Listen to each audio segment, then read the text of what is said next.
주님이 우리와 함께 하십니다. 우리 옆에 분이랑 인사하십시다. 우리 장로님과 우리 주님이 함께 하십니다. 우리 권사님과 우리 주님이 함께 하십니다. 우리 집사님과 우리 주님이 함께 하십니다. 여러분, 그 말씀이 어떻게 들리셨나 여러분 마음속에 한번 생각해 보십시오. 정말 하나님이 나와 함께하고 있는 걸 내가 모르고 있었는데, 이렇게 옆에 집사님이 그걸 보고서 주님이 집사님과 함께 하십니다 라고 가르쳐 준 건가? 아니면 주님이 나하고 함께하고 있지 않는데 옆에 있는 집사님이 나를 골탕 먹이는 건가? 아니겠죠? 왜냐하면 가끔 우리는 이렇게 잊어버리고 살아요. 주님이 우리와 함께 하십니다 라는 말씀을 성경은 수없이 많이 하는데도 불구하고 우리는 그때 잊어버리고 주님 어디 가신 거야? 이런 생각하게 되고, 하나님이 나하고 함께 하시는 게 맞아? 라는 생각을 하게 되는데, 오늘 말씀을 통해서 바로 주님이 자기 백성된 여러분과 나와 늘 함께 하고 계심이 깨달아지고 믿어지는 귀한 시간 되시기를 주님의 이름으로 축원합니다.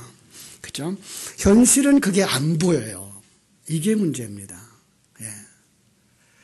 하나님이 우리와 함께 하시는 사실이 이 출애굽했던 이스라엘 백성들만 해도 보였어요. 어떻게?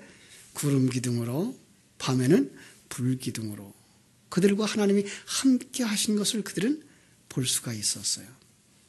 아마 모세는 그래서 그들을 애굽에서부터 이끌어내서 광야를 거쳐서 이제 가나안 땅으로 이끌고 가는 길이 조금 쉬웠을지도 몰라요.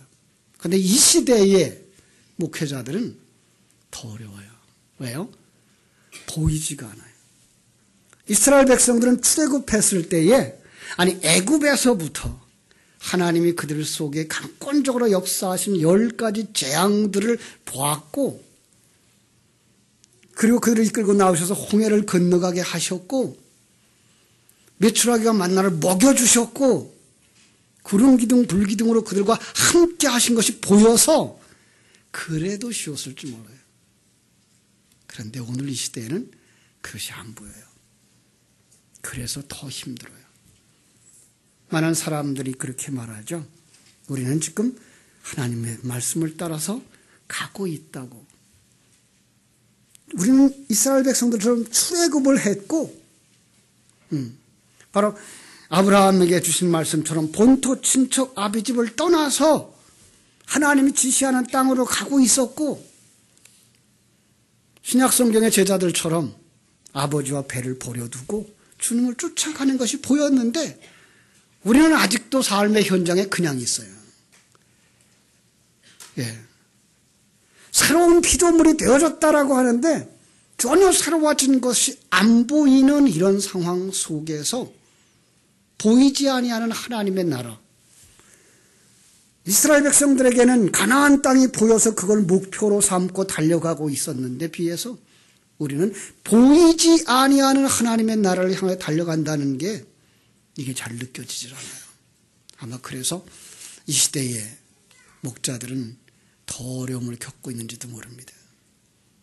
그러나 감사한 것은 모세가 하나님의 도구로 쓰임받아서 이스라엘 백성들을 애굽에서 건져내서 광야길을 거쳐서 약속의 땅 가나안에 인도한 것처럼 이 시대에도 목자들은 하나님의 도구로 쓰임받아서 자기 백성들을 이끌어가고 있다는 사실입니다.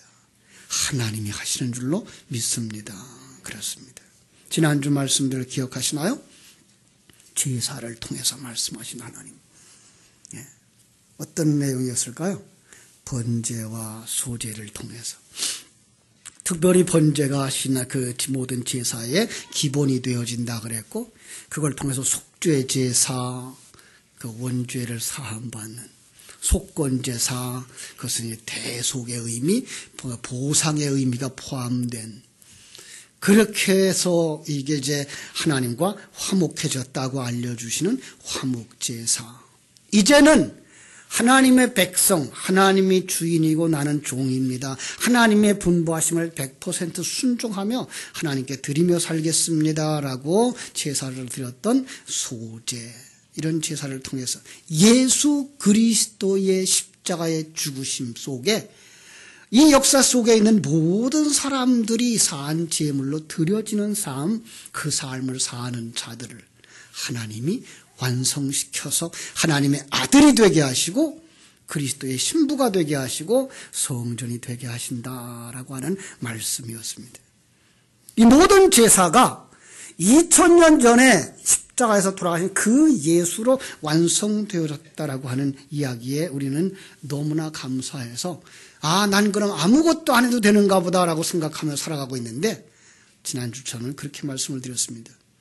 바로 그 제사 속에는 시간과 공간 속에 성도들의 자기 일생 속에 십자가에 지고 죽는 그 죽음과 자기를 하나님께 몽땅 드린 고백의 제사가 거룩한 산제사로 포함되어져 있어서 거기에 참여한 자들이 예수 그리스도와 함께 죽는 것이고 거기에 참여한 자들이 예수 그리스도와 함께 부활해서 마침내는 영의 영역 천국으로 다 들어가는 것이라 말씀을 드렸습니다. 그런데 그게 어렵습니다. 왜 그렇죠? 금방 얘기한 것처럼 보이지 아니하는 영역의 것들이기 때문에 그렇습니다. 이 진리를 가진 부모에 의해서 어려서부터 영의 음성을 듣고 자라난 세대라면 그래도 나았습니다. 아니 그렇게 해서 할머니 때부터 아버지 어머니 때부터 그리고 이렇게 대를 이어서 그렇게 생명의 말씀을 계속 이어받고 사상을 이어받아온 사람들은 쉽습니다. 마치 그 나라에서 그 나라의 언어를 배운 사람처럼. 그런데 우리는 애굽 사람들처럼 이 세상이라고 하는 문화에 그냥 젖어서 살아왔습니다. 그리고 이 세상 사람처럼 사는 게 편해졌습니다. 마치 야생 호랑이가 사람들에게 포획되어져서 사람의 만들어 놓은 울타리 속에서 사람이 주는 먹이를 먹으면서 살았고 그 다음의 세대 새끼를 낳자 그 새끼는 어려서부터 주인의 손, 사람의 손을 타고 자랐고 그게 습관이 되어져서 야생성이 사라졌어. 이제는 그를 갖다가 산에다가 놓아도 스스로 사냥을 할 수 없고 스스로 사냥을 해서 생존할 수 없자 어디로 내려가요? 동네로 내려가 버리고 사람 있는 곳으로 가버리고 사람이 주는 음식을 먹어가지고 사람이 어루만져 주는 게 더 좋은 바로 이러한 애완동물화 되어진 것처럼 하늘나라의 영역에 살던 하나님의 백성들이 이 땅에 내려온 후에 우리는 완전히 이 땅 사람이 된 겁니다. 세상 사람의 사고를 그대로 가지고 세상 사람들처럼 살아가는 게 편안 속에 살고 있습니다. 마치 한국에서 태어나서 할아버지도 부모님도 나도 한국말을 하고 살아가는 것처럼 한국말이 그냥 편안해지고 여기에 정착하면서 살아가고 있는 것입니다. 그런데 갑자기 뜬금없이 우리에게 외국어를 말하라고 그럽니다. 이게 쉽지를 않습니다. 아니 영의 영역의 이야기를 하니까 이건 외국어입니다. 안 들리는 겁니다. 이 세상에서 일반 종교가 가지고 있는 것처럼 어떤 신을 섬기면 이 세상에서 잘 먹고 잘 살고 이 세상에서 풍요롭다가 가는 것, 이걸로 알고 살아오는 게 이제 습관화되어졌는데 그것을 넘어선 하나님의 나라에 관한 이야기를 하자 이게 잘 안 들리는 겁니다. 보이지 아니하는 그 하나님이 나와 함께하고 계시다는 사실이 이게 느껴지지가 않는 겁니다. 그 하나님이 나를 이런저런 도구로 삼아서 나를 만들고 계시다는 게 이게 전혀 느껴지지 않는 겁니다. 여기에 어려움이 있습니다. 이스라엘 백성들이 그렇게 살았습니다. 애굽화 되어진 삶, 430년 동안 애굽에서 그냥 애굽 사람들과 같이 살았습니다. 고센 땅, 삼각주 지역에서 물을 대기만 하면 농사는 저절로 되어졌고 남들보다 수고만 조금만 더 하면 많이 거둘 수 있는 그런 상황이 그냥 습관화되어진 그들. 모세가 어느 날 오더니 하나님이 그들을 건져내라고, 하나님이 그들을 이끌어간다라고, 그래서 가나안 땅으로 가자고 그러면서 거기는 젖과 꿀이 흐르는 곳이라고 얘기하더니 홍해를 건넌 다음부터 그들은 광야길에서 애굽에서 쌓아놓고 먹고 살던 그 양식은 하나도 없어졌고 매일매일 하나님께로부터 준 그 양식을 먹어야 하는 삶. 씨를 뿌려서 자기가 거둔 것을 먹고 살던 그들은 그저 하늘을만 바라보고 하나님이 주시는 물만 바라보며 사는 삶이 이게 전혀 맞질 않는 겁니다. 그래서 그 앞에 서서 이끌고 있는 모세를 향하여서, 아론을 향하여서 불평하고 원망했던 것, 그것은 그 당시에 그들만이 아니라 이 시대에 살아가고 있는 우리 자신인 것입니다. 그렇습니다. 하나님은 여러분과 나를 본토, 친척, 아비집, 다시 말하면 이 세상적 가치관과 이 세상적 관점에서 불러내셔서 떠나라 라고 말씀하시는데, 그리고 믿음하는 새로운 피조물, 그리스도 안에서 새로운 자들, 거듭난 자가 되었다 그러는데 하나도 안 변한 것 같습니다. 마치 한국에서 영어를 10년이나 공부했는데 지나가는 미국 사람이 한마디 던지면 무슨 말인지 모릅니다. 완전히 방언입니다. 못 알아듣는 겁니다. 내가 10년씩이나 공부했는데, 더 오랜 시간을 공부했는데 이게 무슨 문장인지 전혀 생각이 안 나는 겁니다. 거기다가 내가 그들에게 대답해 줘야 될 말은 생각지도 않는 겁니다. 바로 이것이 우리의 현실입니다. 우리의 영적인 상태일 수 있습니다. 그렇다고 우리가 물러설 수는 없습니다. 왜? 하나님이 이미 출애굽시켜놓고 홍해바다를 도로 통해서 돌아가지 못하게 만들었고 그것과 똑같은 상황. 이제는 우리는 어쩔 수 없이 하나님과 함께 이 길을 가야 되는, 여러분 힘들지만 하나님께서 주시는 그 은혜를 덧입어 이 힘든 길에서 하나님이 원하시는 하나님의 사람으로 완성되는 그 길을 달려가게 되기를 주님의 이름으로 축원합니다. 이스라엘 백성들은 애굽을 떠나고 이제 광야길을 들어설 때 하나님께서 그들을 인도하시는 그 모습을 보여줬습니다. 그게 오늘 본문에 나온 말씀처럼 낮에는 구름 기둥으로, 밤에는 불 기둥으로, 그렇습니다. 하나의 기둥입니다. 마치 무엇입니까? 삼위일체 하나님이 그들의 구름이 되셨고 하나님의 진리가 그들의 구름이 되어져서 그들이 그 메마른 광야 속에서도 생활할 수 있게 되었다라고 하는 이야기입니다. 3장 출애굽기 3장 8절에서 하나님은 그들을 이렇게 인도해 가시겠다고 말씀했습니다. 제가 읽어드릴게요. 내가 내려가서 그들을 애굽인의 손에서 건져내고 그들을 그 땅으로 인도하여 아름답고 광대한 땅, 젖과 꿀이 흐르는 땅, 곧 가나안 족속, 헷 족속, 아모리 족속, 브리스 족속, 히위 족속, 여부스 족속의 지방에 데려가려고 하노라. 어디로 가려고? 젖과 꿀이 흐르는 가나안 땅. 아브라함과 이삭과 야곱에게 약속한 약속의 땅. 그들에게 있어서는 그것은 바로 요단 서편에 있는 가나안 땅인 것은 맞습니다. 그런데 여러분과 내게 하나님이 약속한, 아브라함에게 약속한 주의 종들을 통해서 이끌어 가겠다고 하는 그 약속의 땅은 어딘가요? 천국입니다. 저 미국 땅도 아니고 저 중국 땅도 아니고 천국입니다. 그런데 이스라엘 백성들을 그 애굽에서 건져내신 그 하나님 곧바로 데려갔으면 얼마나 좋겠어요. 그런데 곧바로 데려가지 아니하시고 40년 동안을 광야길을 가게 만드는 거예요. 그 40년이 어떤 시간이었을까요? 그것은 바로 여러분과 내가 이 땅에서 신앙생활하는 그 기간인 것입니다. 하나님은 자기 백성들의 속성을 너무나도 잘 알기 때문에 다시 돌아갈까봐 돌아가지 못하도록 홍해를 막아버리고 이제 옴싹달싹하지 못하게 광야에다 묶어놓고 그들을 훈련시키는 것입니다. 홍해는 신약성경에서 뭐라고 하셨는지 아십니까? 고린도전서 10장 1절로 4절에서 보면 세례라 그랬습니다.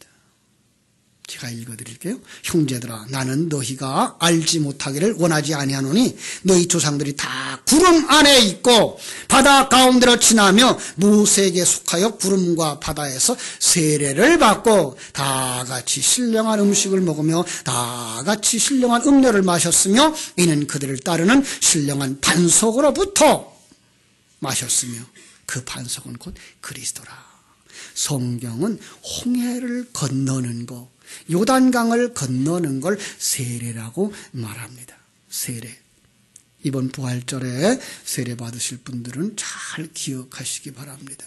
세례의 뜻이 무엇이라고요? 나는 예수 그리스도 안에서 옛사람은 죽었고 이제 새 사람으로 태어났구나의 확증과 고백, 그 증표가 세례입니다. 그렇습니다. 자, 이게 뭐예요? 이미 요단 홍해를 건넌 사람들, 성도들은 바로 이 홍해를 건넌 사람들입니다. 그렇습니다. 그런데 여기 재미난 표현이 하나 또 있습니다. 오늘 말씀해 보니까 모세가 무엇을 가졌다고요? 요셉의 유골을 가졌더라 그랬습니다. 아니, 출애굽과 요셉의 유골, 마른 뼈가 무슨 상관이 있습니까? 이것은 창세기 3장 19절의 언약궤 말씀처럼 하나님이 일찍이 약속했습니다. 너희가 애굽에서 430년 동안 종로로 타다가 이제 출애굽을 할 건데 그때에 4대 만에 나올 거다 그랬습니다. 그 4대째 인물이 요셉입니다. 그래서 출애굽의 시작부터 마지막까지는 요셉의 장래 속에 포함되어져 있는 거. 이건 우리가 이제 잘 알죠. 우리들의 구원은 누구 안에 있는 거? 예수 그리스도 안에 있는 것입니다. 그렇습니다. 요셉의 마른 뼈를 보면서 그들은 성자 하나님의 죽음으로 말미암아 우리는 구원이 시작된 것이고 성자 예수 그리스도의 죽음으로 말미암아 우리의 구속은 완성되어지는 거구나를 그들이 깨달아 알았던 것입니다. 요셉의 장래 안에다가 그들의 구원을 담아서 설명해 주신 것처럼 여러분과 나를 예수 그리스도의 죽음 안에다 담아서 설명해 주고 계신 것입니다. 그래서 주님은 이 땅에 오셔서 세례를 받으셨고, 자, 세례가 뭐라 그랬어요? 옛사람이 죽고 새사람, 영의 사람으로 태어나는 것. 그리고 예수님은 정말 마지막 날에 십자가에서 죽으셨고 사흘 만에 부활하심으로 진정한 세례의 의미를 우리에게 선포해 주고 가시는 것입니다. 자, 이제 그렇게 해서 홍해를 건넌 그들은 광야에서 살게 됩니다. 광야가 어떤 곳입니까? 광야라는 말을 히브리어로 말하면 미드바르라는 말입니다. 미드바르라는 말은 동사형으로 쓰면 따바르입니다. 이 따바르라는 말이 무슨 말인가 하면 말씀을 듣고 순종하다라는 의미입니다. 그러니까 광야를 걸으면서 하나님이 부르심에 대하여 생각하고 하나님이 주시는 진리의 말씀을 듣고 이제 자기의 주권을 내려놓고 하나님의 말씀대로 순종하는 그 훈련을 하는 장소, 거기가 어디? 광야라고 말하는 것입니다. 요한계시록 12장 6절이나 12장 14절은 그제 아들을 낳은 여인이 광야로 피해서 광야에서 1260일 동안 양육을 받더라 이렇게 말씀합니다. 바로 이 광야는 하나님의 백성들이 양육받는 장소입니다. 훈련받는 장소입니다. 이 다바르라는 말이 또 재미있는 것은 거기에 그 모험들을 다 떼어놓고 자음만 가지고 보면은 이 귀한 약속이 지성소라고 하는 말에 표현으로 되어졌습니다. 지성소는 데비르인데 데비르의 그 모음을 다 떼어내고 다바르의 모음을 다 떼어내면 똑같은 글자가 됩니다. 다시 말하면 하나님을 모시는 자리. 예, 여러분과 내가 이 세상 이 광야길을 가는 그동안은 뭐하는 시간? 하나님을 모시는 시간. 하나님을 어떻게 모셔야 돼요? 옛사람 벗어버리고 자기를 비워서 온전히 빈 그릇 되어질 때 그 자리에 하나님이 임재하시면 바로 거기가 성전. 그걸 상징적으로 그려놓은 장소가 지성소. 그 지성소라는 말이 바로 데비르라는 말입니다. 예, 표면적으로 보면 광야는 어떤 곳입니까? 광야는 한낮에는 떼약빛이 비치는 곳입니다. 가끔 이제 제가 있던 중국을 얘기하면 겨울에 영하 30도, 40도 내려갑니다. 그러면 우리는 생각을 못하죠. 그죠? 어떻게 그런 곳이 있을까? 사실 이 광야라는 것도 우리는 이해를 못합니다. 거기는 대낮에 약 40도씩 갑니다. 그냥 밖에 나가 있으면 사람도 마를 정도. 그래서 우기가 지나면 곧바로 건기가 오는데 그 건기만 되면 풀들이 금방 말라 죽어요. 그늘이 없는 곳. 그래서 하나님이 거기에 그늘이 되어주지 아니하시면 그들은 광야에서 하루도 생존할 수 없는 곳. 여러분, 이것이 바로 우리의 영적 상태입니다. 하나님이 구름이 되어져서 늘 우리와 함께 하시고 우리가 진리와 생명의 말씀을 먹여주지 아니하시면 우리 속의 속사람은, 새 생명은 금방 말라서 죽을 수밖에 없는 이 세상이 바로 광야인 것입니다. 시편 23편은 그 광야를 갖다가 사망의 음침한 골짜기라고 말하고 있습니다. 예, 왜 그러죠? 그냥 내버려두면 죽는 곳. 그래서 하나님은 거기에다가 항상 자기 백성들과 함께 하시는 곳. 밤만 되면 또 그들은 추워서 그 추위가 뼛속까지 들어와 견딜 수 없는 곳. 그래서 하나님이 그들에게 불이 되어져, 난로가 되어져서 그들에게 따뜻하게 해주는 불기둥으로 그들에게 임하셨던 것. 바로 우리들이 하나님이 이렇게 도와주시고 있는 줄로 믿습니다. 왜 이런 곳을 하나님이 그 백성들에게 주셨다고요? 백성들을 왜 이런 광야로 끌고 갔다고요? 그 속에서 우리를 시험하시려고, 연단하시려고, 더 쉽게 말하면 하나님의 아들 그리스도의 신부 성전으로 만드시려고 그렇습니다. 참으로 이 세상을 살아가는 날 동안 우리에게 이 과정을 거쳐가는데 이때에 소망이 없으면 우리는 앞으로 갈 수가 없습니다. 이스라엘 백성들에게 약속의 땅, 젖과 꿀을 흐르는 가나안 땅이 약속되어지지 않았다면 그들은 견딜 수가 없었을 겁니다. 마찬가지로 여러분과 내가 이 험악한 시대 속에서 바로 신앙생활을 바로 감당하기 위해서는 천국에 대한 약속들, 그 약속이 없으면 우리는 조금 더 견디지 못하고 도망가고 말 것입니다. 요즘 우리 청년들이 해외로 나가서 언어를 연수하기 원해서 출발을 합니다. 우리 지휘하시는 우리 집사님 장남되는 우리 김태영 군이 지난 9일 날인가요? 카나다로 갔어요. 장기간 동안 여행을 겸하면서 거기서 언어를 습득하겠다고 갔어요. 여러분 위에서 많이 기도해 주시기 바랍니다. 왜요? 이 한국 땅에선 주변이 전부 다 한국말이라 외국어를, 영어를 연습하고 훈련할 수 있는 시간이 없어요. 그래서 그냥 뛰쳐나가는 거죠. 그런데 가면 뭐 가서 며칠 만에 벌써 일터를 찾았다며요? 어떤 일터일지 모릅니다만은 거기서 말 들어야 일할 거 아니에요. 말해야 일할 거 아니에요. 말을 해야 밥을 사 먹을 거 아니에요. 생존이 달려있는 거예요. 언어라고 하는 게. 그러니까 그 말들이 들려지게 되고 그 말을 할 수밖에 없는 상황, 훈련되어지는 것입니다. 여러분, 이 세상은 바로 우리가 이 세상의 언어와 이 세상의 문화 가지고 그냥 여기서 편안하게 살다 끝나서는 아무것도 아닌 것입니다. 여기서 하늘나라를 훈련하고 하늘나라를 연습하고 충분히 가지고 있어야 그 나라에 가서 하나님과 교제할 수 있고 하나님과 함께 할 수 있습니다. 다음 주쯤에 또 우리 김성관 집사님 또 딸내미가 필리핀 간다 그러네. 한 반년 동안 언어 연수하겠다고. 저는 그렇게 얘기했어요. 언어 연수차 간다 그러면 거기 가서 영어를 배운다고 그러면 늦었다. 여기서 그동안 배운 것 가지고 가서 거기서 말 훈련하고 듣는 거 훈련하는 시간으로 삼고 하라. 그렇습니다. 여기서 우리가 그게 훈련되어져야 돼요. 하나님의 영역의 것들이 훈련되어지지 않으면 여러분과 나는 하나님의 나라에 들어가 살 수가 없습니다. 아마 여러분들은 하나님이 한 천국에서 같이 살자 그래도 도망갈 겁니다.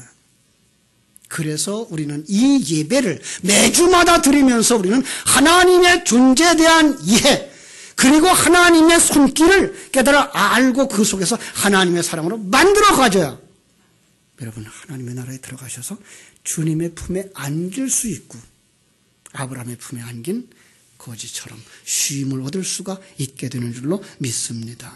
그렇습니다. 그때에 이 언어를 훈련할 때에 소망이 없다면 절대로 가능하지 않습니다.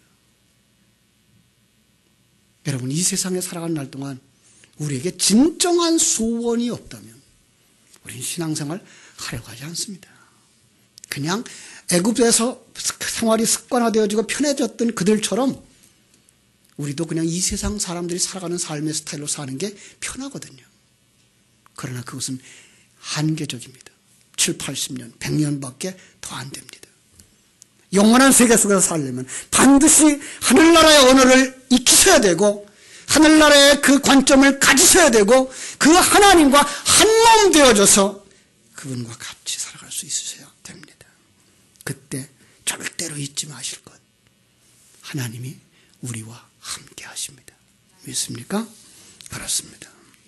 마른 땅을 건너게 하신 마른 땅을 홍해를 마른 땅같이 건너게 하신 그 하나님이 광야 속에서 먹을 것을 주시고 마실 것을 주신 그 하나님이 그것 필요할 때 주시기만 하는 분이 아니라 그분이 그들과 함께 하셨습니다. 믿습니까?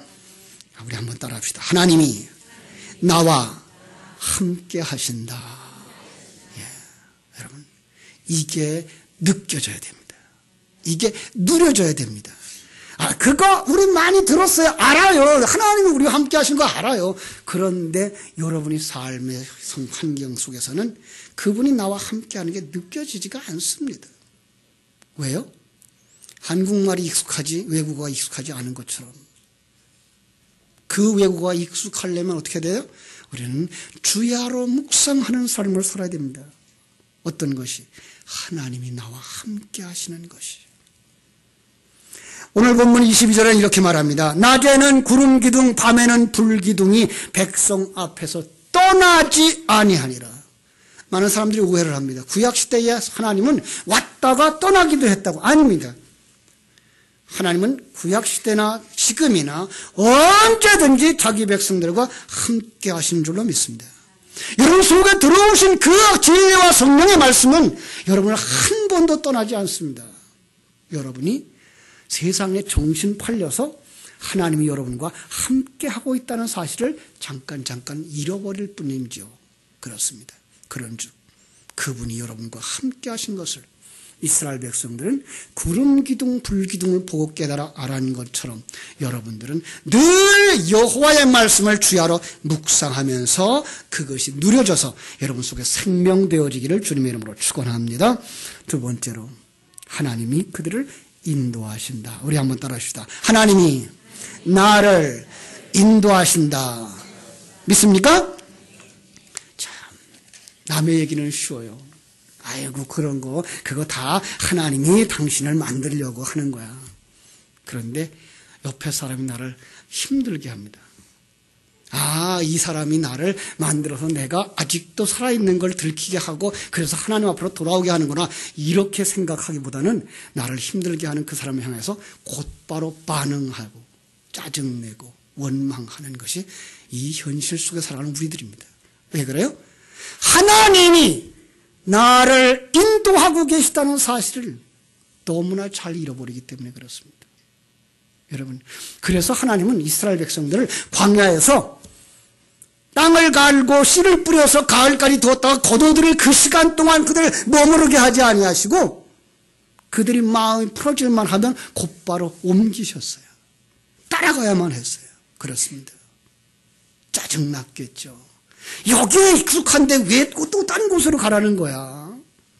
딴 곳에 또 가서 천막을 쳐야 되고 거기서 생활의 터전을 마련해야 되고 들짐승으로부터 자기를 보호해야 되고 그리고 하늘만 바라봐야 되는 곳으로 또 가야 되는, 그렇습니다. 우리 신앙생활은 바로 그들의 광야 생활처럼 하늘만 바라보도록 훈련하기 위해서 하나님은 여러분을 옮기시고 또 옮기실 수도 있다는 사실, 이 사람과 저 사람을 통해서 우리를 아프게 할 수 있다는 사실, 그때 잊지 마실 것, 하나님이 나를 인도하신다. 어디로 인도하십니까? 약속의 땅, 젖과 꿀이 흐르는 땅, 천국으로. 그렇습니다. 세 번째로, 그들은 하나님께서 지키시고 보호하심을 체험했던 사람입니다. 자, 우리 한번 따라합시다. 하나님이 나를 지키시고 보호하신다. 그렇습니다. 그들은 그 삶이 쉽지 않았습니다. 떼약볕 속에서, 추위 속에서. 그러나 하나님이 그들을 눈동자같이 지키시고 보호하셨다고 말씀합니다. 그 하나님이 오늘 이 시대에 여러분과 나와 함께 하시며 인도하시며 지키시고 보호하시는 줄로 믿습니다. 이것이 여러분 속에 생명이 되어지고 신앙이 되어져서 여러분의 어떤 환경 속에도 하나님이 이렇게 나와 함께 하시는구나, 하나님이 나를 인도하시는구나, 나를 지키시고 보호하시는구나 라고 하는 사실을 절대로 잊지 마시고 승리의 길을 걸어가시기를 주님의 이름으로 축원합니다. 기도하겠습니다. 하나님 우리 아버지, 육신의 눈을 가지고 이 세상을 바라다 볼 때에 아픔을 견딜 수가 없습니다. 그러나 오늘도 이스라엘 백성들에게 구름 기둥과 불 기둥으로 인도하시며 가르쳐 주셨던 것처럼 하나님이 우리와 함께 하신다고 하는 이 확실한 믿음을 저희들 속에 심어 주시옵소서. 머리로 알고 있는 것이 아니라 삶으로 깨달아 알 수 있도록 하나님 역사해 주시옵소서. 하나님이 우리를 인도하고 계시다는 사실, 하나님께서 우리를 합력하여 서로를 이루시며 하나님의 아들로 그리스도의 신부로 성전으로 만들어져 갈 때까지 이끌어가고 계시다는 사실을 확실히 믿는 믿음이 있게 하여 주시옵소서. 악한 마귀 권세가 공격해 들어오고 유혹하고 쓰러뜨리고 넘어뜨리려 하지만 하나님이 지키시고 보호하시기 때문에 절대로 해를 입지 아니하며 하나님의 사랑으로 완성되어질 것을 확실히 믿는 믿음 안에서 하나님을 찬송하고 하나님 기뻐하는 복된 성도들이 되도록 우리 하나님 두 손 들어 축복해 주시옵소서. 예수님의 이름으로 기도하옵나이다. 아멘.